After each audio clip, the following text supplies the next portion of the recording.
안녕하십니까. 근거중심 의학 채널 민병현입니다. 지난 시간까지 우리가 골관절염을 어떻게 치료하느냐에 대해서 쭉 얘기를 해왔고요. 이번 시간에도 골관절염을 어떻게 치료하는가에 대해서 조금 더 알아보도록 하겠습니다.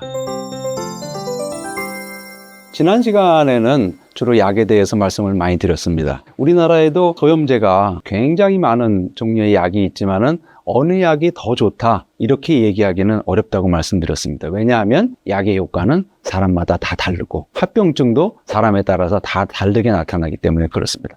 그럼에도 불구하고 여러 가지 약을 한 사람한테 썼을 때에는 약효는 차이가 있습니다 하는 걸 말씀을 드렸고, 그에 대한 연구로서 이런 계통의 약이 이제까지는 좋다고 보고됐다 이런 말씀 좀 드렸습니다. 물론 대부분의 처방은 의사에 의해서 처방을 내리지만 여러분들께서도 아는 것이 중요하다고 말씀을 드렸습니다. 즉 효과가 높은 것부터, 아무리 효과가 높아도 합병증이 있으면 곤란하니까 합병증이 없는 거, 처음에는 소량으로 쓰다가 점점 약을 늘려서 나한테 맞는 용량이 어느 것이 최선인지에 대해서 알아보고 약을 쓰시는 게 좋겠다 하는 말씀을 꼭 드립니다. 약이라는 거는 시행착오를 거쳐야 되기 때문에 반드시 이런 과정을 겪으시면 좋겠다 하는 말씀 좀 드렸습니다. 많은 약이 약국에서 의사의 처방이 없이 팔리는 것들이 많이 있습니다. 그랬을 때 여러분께서는 이것이 진통제인데 해열 진통제인지 소염 진통제인지 구별했으면 좋겠다 하는 말씀을 드렸고, 그 약의 이름에 대해서는 지난 시간에 말씀을 드렸기 때문에 지난번 강의를 한번 보시면 좋겠습니다. 그 중에서도 소염 진통제를 선택을 해야 되는 게 중요한 일이라고 말씀드립니다. 자, 이번 시간에는 골관절염의 치료에 대해서 정답을 알려드리고자 합니다. 여러분, 저의 채널이 근거중심 의학 채널 아닙니까? 그래서 제 얘기가 아니고 세계적인 석학들, 제가 물어본 건 아니지만 물어본 것처럼 다 대답을 받아서 여러분들한테 알리고자 하는 게 이번 시간의 중요 목표입니다. 자, 많죠? 골관절염의 석학들이 모이는 자리입니다. 학회입니다. 골관절염은 아직 왜 생기는지 모릅니다. 그래서 요것으로 치료해야 된다 하는 그런 단일 치료법이 없습니다. 그렇기 때문에 수천 명, 수만 명의 연구자들이 전 세계에서 연구를 하고 있고요. 이 국제골관절염 연구학회가 아마 그 중에서도 규모만으로 봐서는 제일 크고, 이것이 제목에서도 얘기하다시피 골관절염의 특화가 되어 있는 집단입니다. 이거 이외에도 많은 다른 학회에서 골관절염도 또 많이 다루고 있는 거 봐서는 골관절염은 정말 세계적으로 연구가 굉장히 활발하게 되어 있는 분야 중에 하나입니다. 그 학회에서 여러분들이 모여서 서로가 일치하는, 모두가 합의하는 그런 방법들을 만들어냅니다. 골관절염에 대해서 기본적으로 뭐를 해야 되느냐, 또 그런 많은 치료법 중에서 어느 걸 먼저 하고 어느 걸 후순위로 하느냐 하는 그런 거에 대한 동의, 또 치료가 정말 수십 개, 수백 개의 치료가 있지만은 객관적인 증명이 된 효과가 있는 것과 없는 치료법이 뭐가 있느냐, 그리고 그 치료법에 합병증이 있는 경우와 없는 경우가 어떤 것이 있느냐에 대해서 그분들이 가이드라인이라는 걸 마련합니다. 그래서 이 가이드라인은 거의 골관절염 치료에 대해서 교과서나 다름이 없습니다. 우리는 이 가이드라인에 따라가는 것이 제일 안전하고 합리적인 방법이라고 생각합니다. 자, 우선 첫 번째로 국제골관절염 연구학회입니다. 이 연구학회에서 많은 얘기를 했지만 간단하게 정리를 하면 이렇습니다. 뭘 하든지 간에 가장 기본적으로 꼭 해야 되는 거, 관절염이 있다고 하면은 꼭 해야 되는 것을 몇 가지 이렇게 서술을 했습니다. 그 중에서 가장 중요한 게 운동입니다. 여러분, 운동의 종류에서도 많이 얘기 들으셨죠? 어떤 운동이 좋다, 또 뭐 하늘에 날아다니면서 해라, 땅속에 들어가서 해라, 물속에 들어가서도 해라, 뭐 바닥에서도 해라, 뭐 이런 여러 가지 방법이 있지만 어쨌든 운동을 해야 된다. 무슨 운동을 해야 되느냐? 저항 운동을 해야 된다. 하여튼 이런 운동이 굉장히 중요하다는 것을 강조를 하고 있습니다.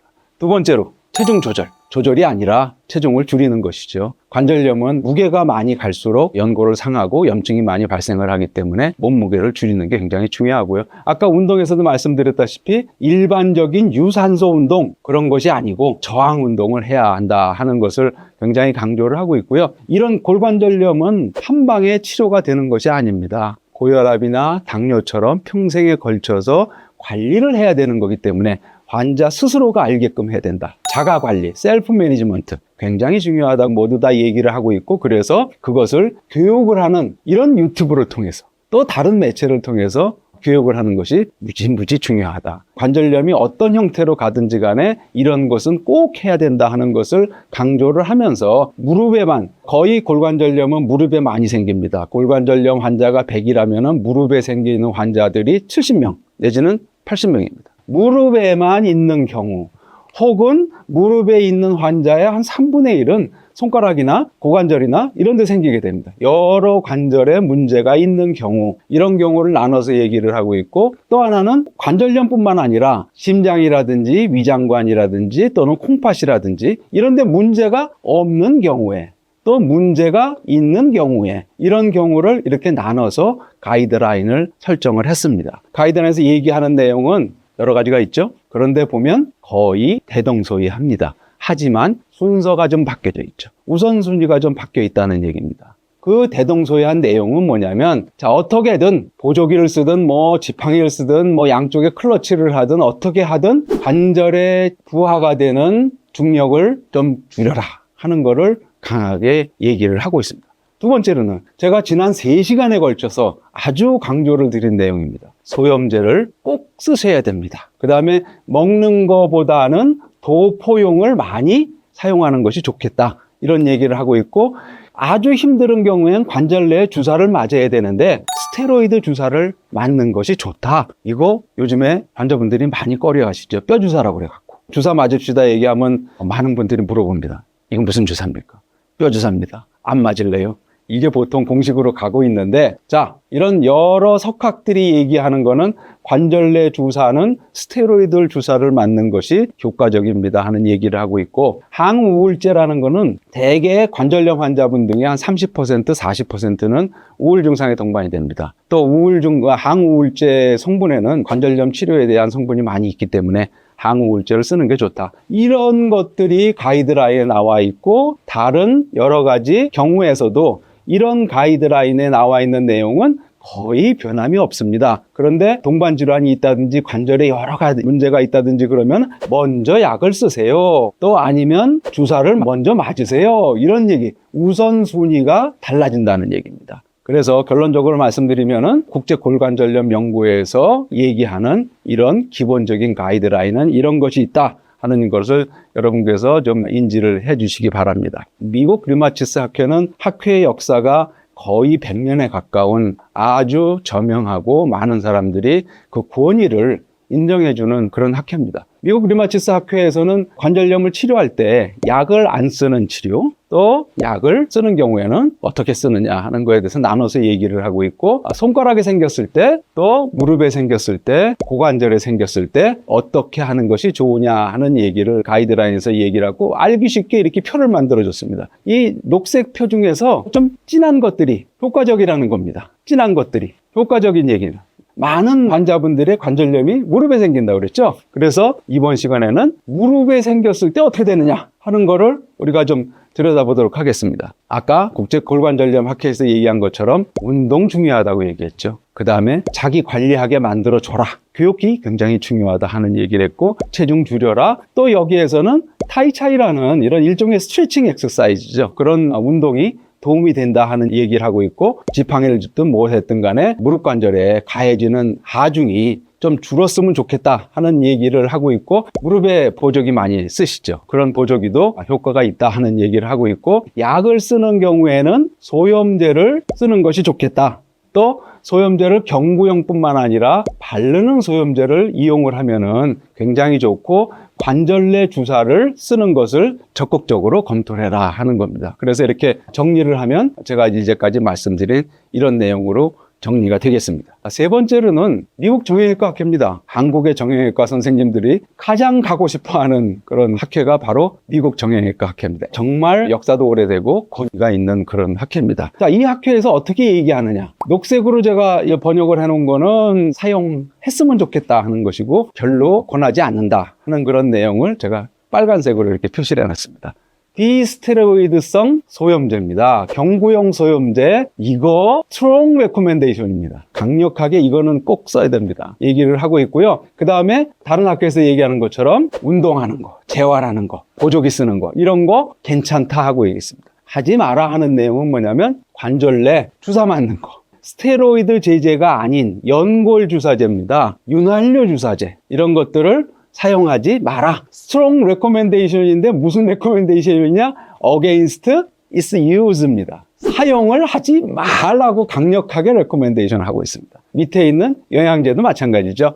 against 사용입니다. 사용하지 마라 하는 거고, 아직까지 잘 모르겠다 하는 거는 이 미국 정형외과학회에서는 뼈주사, 스테로이드 제제를 관절 내 주사로 맞는 거, 또 진통제를 쓰는 것을 그렇게 권하지는 않고 있고, 체중을 줄이는 것도 보니까 이게 과연 골관절염을 줄이는데 직접적인 연관관계가 있느냐? 아직 잘 모르겠다. inconclusive 그런 얘기를 하고 있습니다. 그래서 이것들이 미국 정형외과에서 권하고 있는 그런 가이드라인입니다. 국제 골관절염 학회, 미국 류마티스 학회, 미국 정형외과 학회. 현재 전 세계적으로 일어나는 모든 학회 중에 가장 권위 있는 그런 세계 학회에서 얘기하는 것을 한번 정리를 했으니까 한번 보시죠. 운동에 대해서는 그게 땅에서 하는 운동이든 물에서 하든 운동이든 사실은 큰 차이는 없습니다. 그런데 세 학회에서 모두 합격 점수를 받고 스트롱 레코멘데이션을 하고 있습니다. 해야 되겠죠. 그 다음에 체중을 줄이는 거는 좋지만 미국 정형외과 학회만 아직은 인컨클루시브하게 잘 모르겠다 하지만 모더레이트하게 레코멘드를 하고 있습니다. 그러니까 하는 게 좋겠다 하는 얘기입니다. 예외 없이 전부 얘기하는 거는 소염제입니다. 소염 진통제죠. 소염 진통제에 대해서는 어느 학회나 특별하게 동반 질환이 없으면 위장이 많이 아프다든지 또는 뭐 심장에 문제가 있다든지 자꾸 붓는다든지 이런 부작용이 생길 수 있는 가능성이 있지 않는다면은 쓰는 게 좋겠다 하는 것이고, 그것이 경구용으로 쓰는 것뿐만 아니라 바르는 거, 그런 도포용 소염제를 쓰는 것도 모든 학회에서 권하고 있습니다. 합병증을 줄일 수 있는 굉장히 좋은 거기 때문에 그렇습니다. 관절 내 스테로이드 주사에서는 미국 정형외과 학회에서만 아직은 좀 두고 보자, 인컨클루시브하다고 얘기했지만 다른 학회에서는 분명하게 효과가 있다고 말씀을 하고 있고, 연골 주사제 윤활유에 대해서는 모두 다 그렇게 권하지 않고 있습니다. 이런 사실들을 우리가 정리를 하면, 자, 이렇습니다. 운동 꼭 해야 되고, 체중 줄여야 되고, 소염제 반드시 써야 되고, 필요하면 관절 내 스테로이드 주사를 사용하는 거는 좋겠다 하는 거지만, 좀 안 했으면 하는 거는 전기 자극을 비롯해서 여러 가지 물리치료들이 있죠. 특히 우리나라 물리치료 많습니다. 이런 것들, 또 연골 영양제, 정말 TV나 모든 매체에서 굉장히 많이 선전하고 있는데 사이언티스트들은, 석학들은 권유하고 있지 않습니다. 저도 그래서 우스갯소리로 따님이 주시거든 또는 친구가 주시거든 받아 먹는 거에 대해서는 제가 반대하지 않지만 사서 드시는 거는 좀 생각해 보십시오 하는 말씀을 제가 우스갯소리로 드리고는 합니다. 그 다음에 여러 가지 진통제를 쓰는 거는 아직은 아니다. 이게 진통제를 쓰느니 소염제를 쓰는 게 좋다 하는 말씀을 드리고, 관절 내에 여러 가지 주사를 맞는 것도 역시 우리나라에만 있는 현상입니다. 그래서 아직은 국제적으로 공인은 되지 않았다 하는 말씀을 여러분들한테 알려드리고자 합니다. 지금까지 말씀드린 거는 미국이나 유럽이나 이런 서구인의 중점이 돼서 말씀을 드렸고, 그렇게 생각하실 수도 있습니다.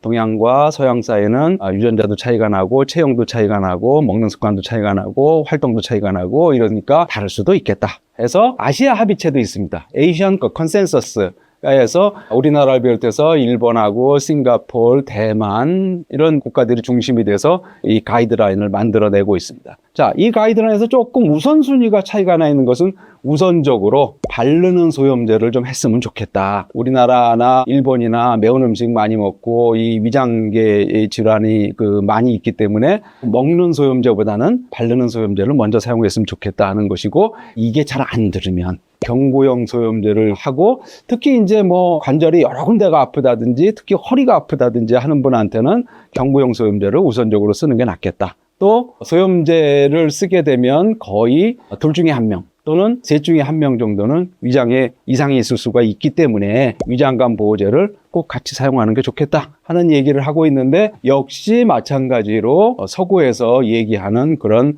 관절염의 가이드라인과 큰 차이는 없는 것으로 알고 계시면 되겠습니다. 자, 이와 같은 거를 이제 한번 정리를 한번 다시 해보죠. 많은 연구단체가 있기 때문에 그 연구단체의 특성에 의해서 그 연구단체가 완전히 100% 일치된 그런 결과를 발표를 하고 있지는 않지만 공통적으로 권고하는 내용들이 있습니다. 제일 중요한 거는 체중과 운동입니다. 이거는 어떤 정도의 어떤 강도의 관절염을 겪든지 어느 관절에 겪든지 꼭 필요로 한 것이고, 두 번째로는 소염제 사용을 강력하게 권하고 있고, 이런 것들을 소염제 사용이라든지 운동이라든지 뭐 체중이라든지 이런 것들은 본인이 알아서 해야 되겠다. 자가 관리가 굉장히 중요하다. 그래서 공부를 해야 된다. 그리고 저 같은 사람은 공부를 시켜야 된다. 이런 당위성을 말씀을 드릴 수가 있습니다. 그 다음에 겁을 내시지만 스테로이드 뼈주사라는 관절주사에 대한 것도 그렇게 거부감은 안 가지셔도 좋겠다. 또 하나는 권고하지 않는 것들, 우리가 사용하는 것들의 많은 것들은 스테로이드 주사를 사용을 했는데 그 이후에 연골 주사를 또 많이 해서 최근에 들어와서는 DNA 주사, 콜라겐 주사 이런 여러 가지 주사들이 정말 많습니다. 여러분들 아마 병원 가시면은 거의 한 번쯤은 맞으라고 권유가 되는 그런 주사들이 굉장히 많지만 우리 석학들이 얘기하는 가이드라인에서 권고사항에는 들어가지 않습니다. 이런 석학들이 얘기하는 그런 권고사항, 비권고사항을 옆에 놓고 우리가 하고 있는 거에 대해서 한번 좀 다시 한번 짚고 넘어가고 싶은 게 제 생각입니다. 자, 우리들의 관행, 소염제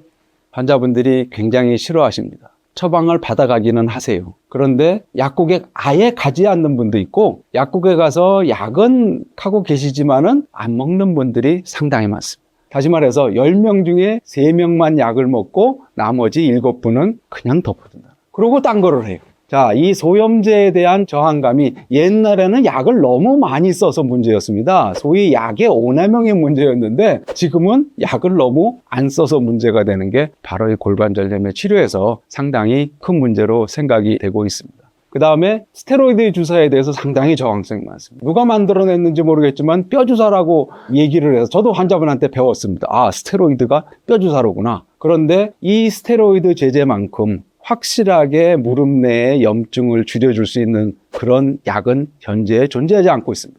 스테로이드 가장 강력한 약입니다. 물론 부작용도 있기 때문에 그거 자주 쓰면 안 되고 의사의 반드시 처방에 의해서 사용을 해야 된다는 것은 당연히 말할 필요가 없죠. 정체불명의 주사제라고 제가 표현을 했습니다. 스테로이드와 연골 주사를 제외하고는 그것들이 어떤 작용을 하는지 아직까지 밝혀져 있지 않고 있기 때문에 제가 정체불명의 주사제라고 이렇게 명명을 했는데, 너무나 많이 사용이 되고 있어서 맞을 수도 있겠지만은 이것을 맞을 때에는 여러분들이 좀 깊게 논의를 해서 맞으시는 게 좋겠다 하는 게 저의 충고 말씀입니다. 기본 치료 어느 학회든 모든 학회를 거쳐서 큰 학회든 작은 학회든 모든 학회를 거쳐서 기본적으로 체중 줄여라, 운동해라, 이것을 첫 번째로 내놓지 않는 그런 학회는 없습니다. 그런데 우리나라에서는 관절염 환자분들께서는 그것에 대해서 너무 하찮게 얘기를 하고 있습니다. 그리고 또 실천을 안 하고 그냥 병원 가면 낫겠지, 주사 맞으면 낫겠지, 약 몇 번 먹으면 낫겠지 하고 관리를 안 한다는 것입니다. 즉 자가관리를 안 하는 거죠. 그 자가관리가 잘못된 자가관리, 각종 좋다는 민간요법을 사용을 하는 그런 경우들이 너무나 많습니다. 그래서 제가 오늘 이 시간에 여러분들에게 특별히 강조하고 싶은 것들은, 많은 유튜브나 많은 신문지상이나 방송이나 이런 것들이 골관절염에 대해서 많이 얘기를 하고 있습니다. 하고 있지만은 많은 정보들이 각각 서로 다르기 때문에 저도 그 중에 하나에 더 올려놓기 싫어서, 또 여러분들한테 조금 더 믿음을 드리기 위해서 제 얘기가 아니고 전 세계의 모든 석학분들이 모여서 이런 얘기를 하고 있습니다 하는 것을 오늘 여러분들한테 말씀을 드렸고요. 물론 이것이 전부 다가 당연히 아니죠. 이런 것들을 제가 기본적으로 주제를 삼아서 앞으로 계속 저의 유튜브를 진행을 해 나가고자 합니다. 경청을 해주셔서 감사합니다.